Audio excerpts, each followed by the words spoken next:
Good morning everyone. Today we are going to start our next chapter, that is D and F block elements. So first we will start with the D block elements. First of all, we need to understand what are D block elements. Elements of group 3 to 12 are collectively termed as D block elements or transition elements. This name is so given because of the position of these elements in the periodic table, which lies between S and P block elements. When we move along the periodic table from S to P block elements, there is transition in properties of these elements, like from electropositive S block to electronegative P block elements, from metallic to non-metallic, from tendency to form ionic compound to tendency to form covalent compound. All these transition, or you can say all these changes, takes place via D block element. Hence, D block elements are so called transition elements, and transition means change. So in general, we can say transition elements are those which have incompletely filled d orbital, in their ground state, or you can say in most common oxidation state, that is +2. For example, copper is a D block element. Why copper is a D block element? If we will see the ground state electronic configuration of copper, then copper atomic number is 29. Then the electronic configuration of copper is 1s2, 2s2, 2p6, 3s2, 3p6, 4s1, 3d10. Now as you can see, in the ground state, copper has completely filled d orbital. But if we will see the electronic configuration of copper in its most common oxidation state, that is copper 2 positive. So 2 positive means we need to remove 2 electrons. So the first electron will go from s orbital and 1 electron will go from d orbital. Then the outer electronic configuration will be 4s0, 3d9. Now as you can see, in this, the d orbital is partially filled. So due to this, it is a D block element. If I will talk about zinc, zinc atomic number is 30 and the outer electronic configuration of zinc is 4s2, 3d10. Now as you can see, d orbital is completely filled. Now let's see the electronic configuration of zinc in its most common oxidation state. So here you can see that Zn 2 positive. Zn 2 positive means we need to remove 2 electrons. So the 2 electron will go from s orbital. Then after the removal of 2 electron, we will going to have 4s0, 3d10. Means again, in its most common oxidation state also, it have fully filled electronic configuration. It have fully filled d orbital. So according to definition, it should not be the part of D block elements. But due to some properties of these elements, like complex forming, which resemble transition elements, so due to this, it have placed in the D block elements, and they are termed as pseudo transition elements. Now let's see One question, why zinc, cadmium, mercury are not considered as transition elements?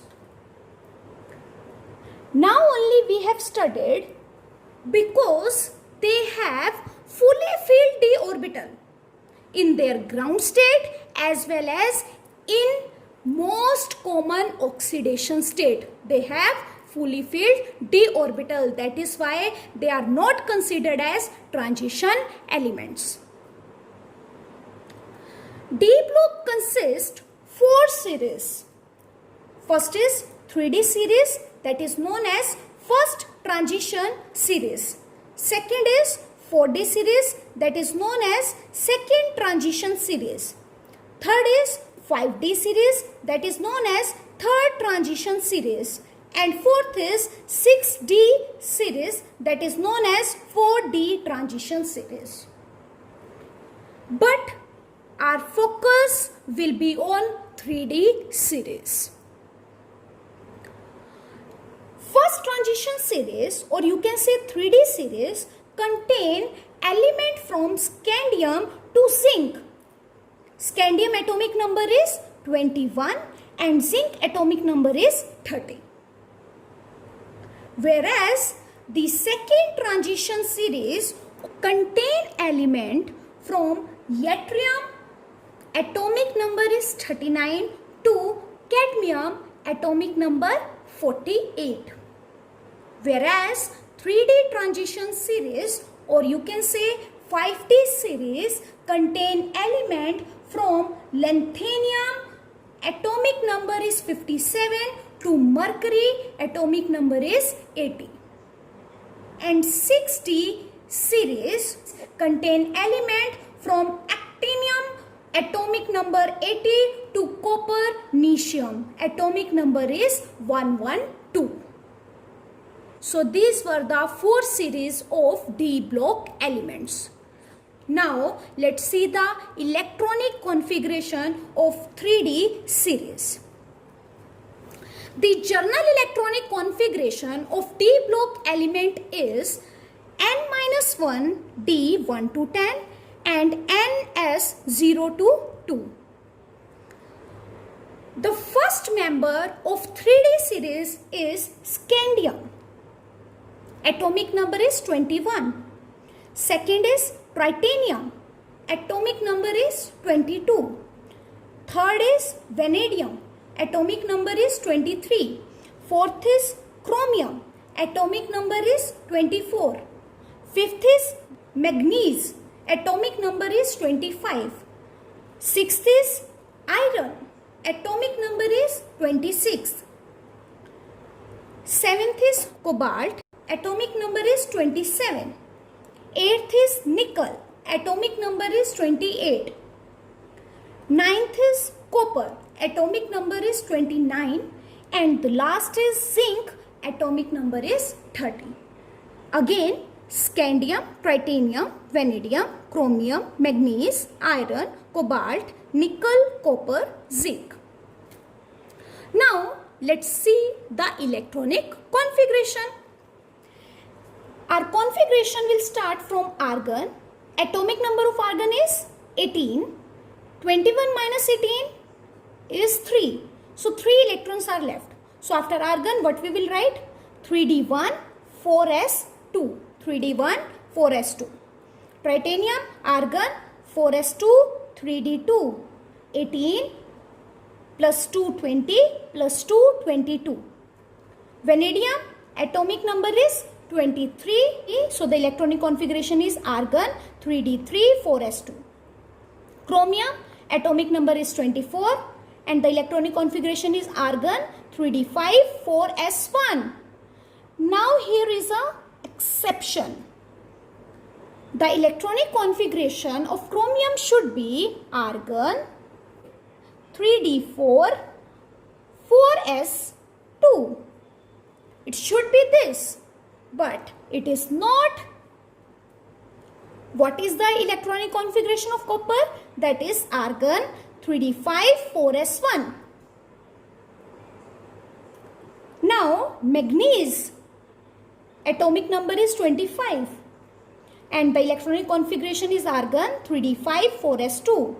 Iron atomic number is 26 and the electronic configuration is argon 3d6 4s2. Cobalt atomic number is 27 and electronic configuration is argon 3d7 4s2. Nickel atomic number is 28. Electronic configuration is argon 3d8 4s2. Copper atomic number is 29 and electronic configuration is argon 3d10 4s1. Here also again exception came. It should be argon 3d9 4s2, but it is not.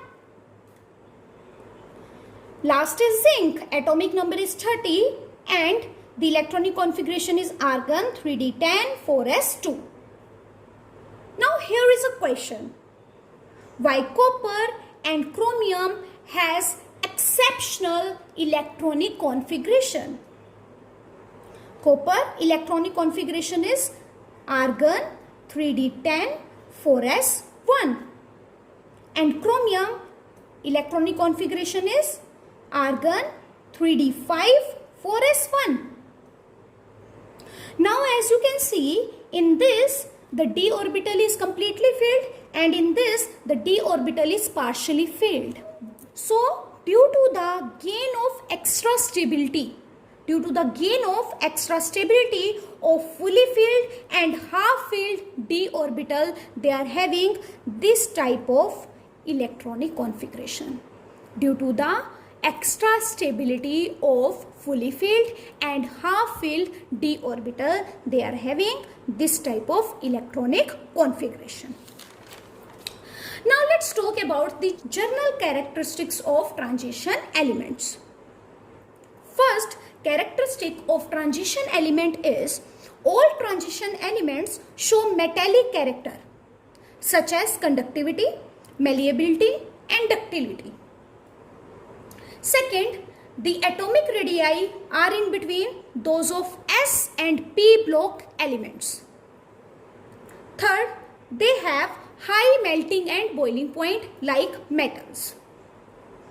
Fourth, first ionization energy are higher than those of S block elements and less than P block elements. Fifth, they are electropositive in nature. Sixth, they show variable oxidation state. Seventh, number of transition metals and their compound show catalytic property. Eighth, most of the transition elements are colored compounds. Next, they are paramagnetic in nature. Next, they have greater tendency to form complex. 11th, they form interstitial compound. And last is they form alloys. We will talk about these all characteristics in their physical properties. So first let us talk about atomic radii. In the series, atomic radii will decrease with increase in atomic number due to increase in nuclear charge. But after chromium, it remain almost same. But as we will move down the series, means from 3D to 6D series, atomic radii will increase due to increase in number of shells. But atomic radii of second and third transition series are nearly same due to lengthenoid contraction. Which we will discuss later. Ionic radii follow the same trend as atomic radii. So next is metallic character. Transition metals are metallic in nature. Transition elements are metallic in nature. Why they are metallic? Due to the presence of unpaired electrons. electron involve the formation of metallic bond. Greater the number of unpaired electron, stronger will be the bonding. Chromium, molybdenum, tungsten have maximum number of unpaired electrons. Therefore, they are known as hard metals. Whereas zinc, cadmium, mercury don't have unpaired electrons. So they are known as soft metals. They are known as soft metals. Next is melting and boiling point. Melting and boiling point of transition metals first increases and then decreases due to the presence of unpaired d electron. Unpaired d electron. Melting and boiling point first increases due to increase in unpaired electron up to d5, whereas then decreases due to decrease in number of unpaired d electrons. Tungsten has the maximum melting point. Tungsten has the maximum melting point among d block element. Now, there is one question: why melting and boiling point of transition metals are high? The main reason is due to the presence of unpaired electrons. Due to the presence of unpaired electron, and due to unpaired electron they form metallic bonds which are stronger. So they have high melting and boiling point. Next is ionization enthalpy. Ionization enthalpy gradually increases with increase in atomic number along a given transition series, though some irregularities are also observed. Now there is again one question: why zinc, cadmium, mercury have high ionization enthalpy? Because zinc, cadmium, mercury have fully filled d orbital, or you can say have fully filled electronic configuration, and as you know, the more and more amount of energy is required to remove the electron from the fully filled electronic configuration or stable electronic configuration. Now let's talk about the oxidation state of d block elements. D block element, or you can say transition element, show variable oxidation state. First is scandium. Scandium show +3 oxidation state. Titanium show +2, +3, +4 oxidation state. In this, +4 is the most stable oxidation state of titanium.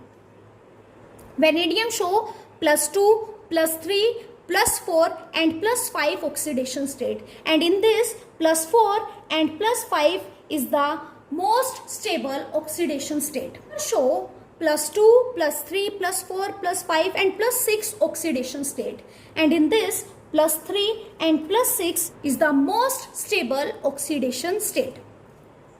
Manganese show +2 oxidation state, +3, +4, +5, +6 and +7 oxidation state, and in this +2 and +7 is the most stable oxidation state.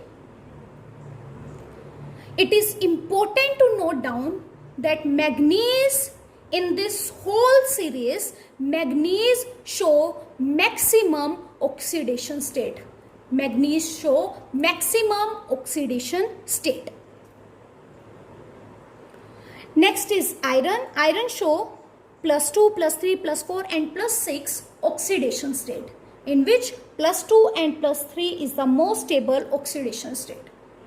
Next is cobalt. Cobalt can show +2, +3 and +4 oxidation state, and in this +2 and +3 is the most stable oxidation state. Nickel can show +2, +3, +4 oxidation state, and in this +2 is the most stable oxidation state of nickel. Copper can show +1 and +2 oxidation state, and +2 is the most stable oxidation state of copper. And next is zinc. Zinc can show +2 oxidation state. Now, as you can see, in all these, the most common oxidation state of transition element is +2, except scandium, which has +3 oxidation state due to the presence of 3 electrons. Transition metals show variable oxidation state because of the participation of both, that is n-1d and ns orbital in the bond formation. Now let's talk about the catalytic property. Why transition elements act as a catalyst? Due to the presence of unpaired electrons, they have capacity to absorb and re-emit a wide range of energies. Due to this, they provide activation energy for the reaction, hence act as a catalyst. For example, SO2 changes into SO3 in the presence of vanadium pentaoxide. Vanadium is a transition element. So, due to the presence of unpaired electron, they absorb and re-emit a wide range of energies, and which provide the activation energy for the reaction. So, due to this, they act as a catalyst. Next is why transition elements form interstitial compound. Transition element contain interstitial site, means the vacant site in their crystal structure, and that can be occupied by the smallest element like boron, carbon, nitrogen. Hence, they form interstitial compound. Why transition elements form alloys? Because transition elements have almost similar size.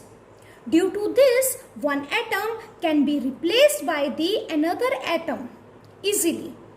One atom can be replaced by the other atom easily, hence they form alloys. Next is why transition elements form colored compound? Because transition element contain unpaired electron which undergo DD transition. Hence they form colored compound. Due to DD transition.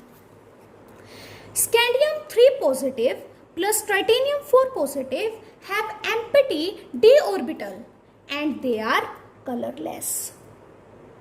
In general, you can say those have completely filled d orbital, those have empty d orbital, they are colorless.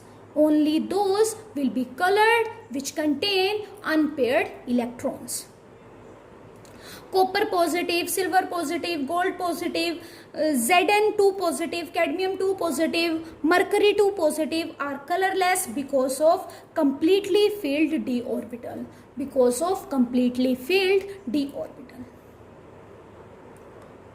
Next is why transition elements form complexes.